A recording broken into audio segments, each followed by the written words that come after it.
Frères et sœurs, la voici la nuit de Dieu, d'où le jour va naître comme un feu. Ce sont des paroles d'un chant de Noël qui correspondent bien à la nuit de la nativité de notre Seigneur Jésus-Christ que nous célébrons en cette veillée. La première lecture de la messe dite de minuit provient du livre du prophète Isaïe, au 9e chapitre, du 1er au 6e verset. La deuxième lecture est tirée de la lettre de saint Paul à Tite, au chapitre 2, du 11e au 14e verset. Nous lirons l'évangile selon saint Luc au 2e chapitre, du 1er au 14e verset.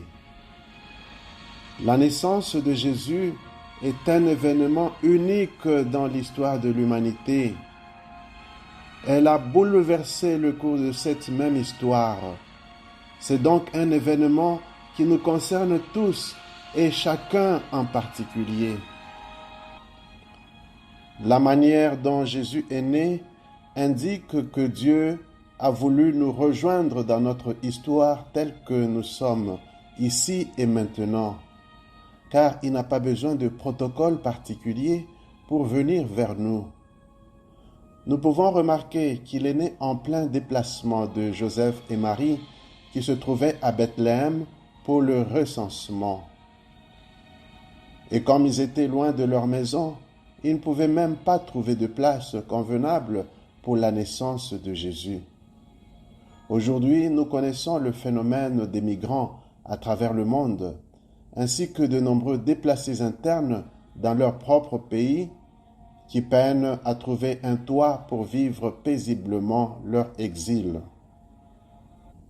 Nous pouvons comprendre en cette nuit que par-delà nos égoïsmes, le Dieu de bonté sait les rejoindre là où ils sont, ici et maintenant, comme pour Joseph et Marie.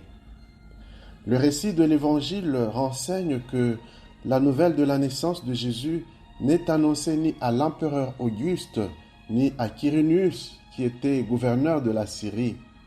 C'est plutôt aux pauvres bergers qui passaient la nuit à la belle étoile que les anges sont apparus pour annoncer la nouvelle et les inviter à aller rendre hommage au Messie qui venait de naître.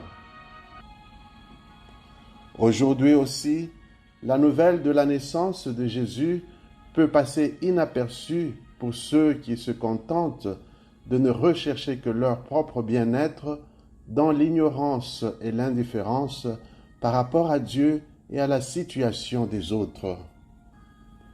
Cette bonne nouvelle peut passer inaperçue pour ceux qui restent dans leur palais à la recherche du pouvoir pour leur propre gloire.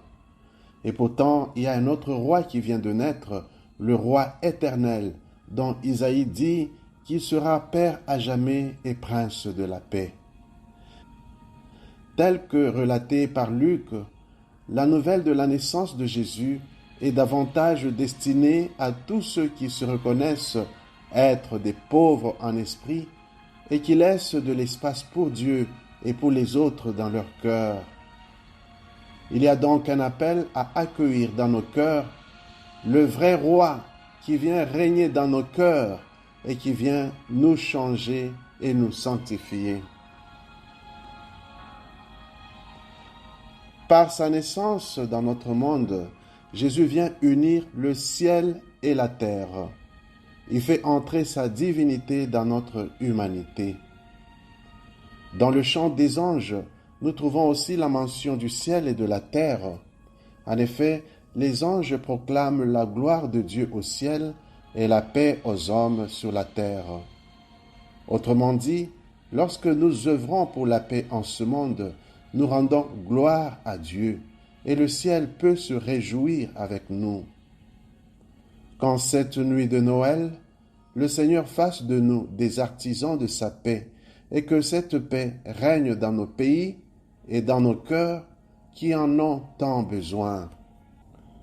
Enfin, les lectures de cette liturgie sont traversées par le thème de la joie qui provient de Dieu.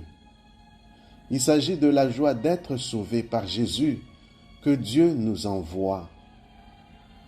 Prions pour que le Seigneur nous donne la grâce d'ouvrir nos cœurs afin d'accueillir Jésus qui vient y apporter sa lumière et nous faire sortir des ténèbres de nos péchés. Joyeux Noël!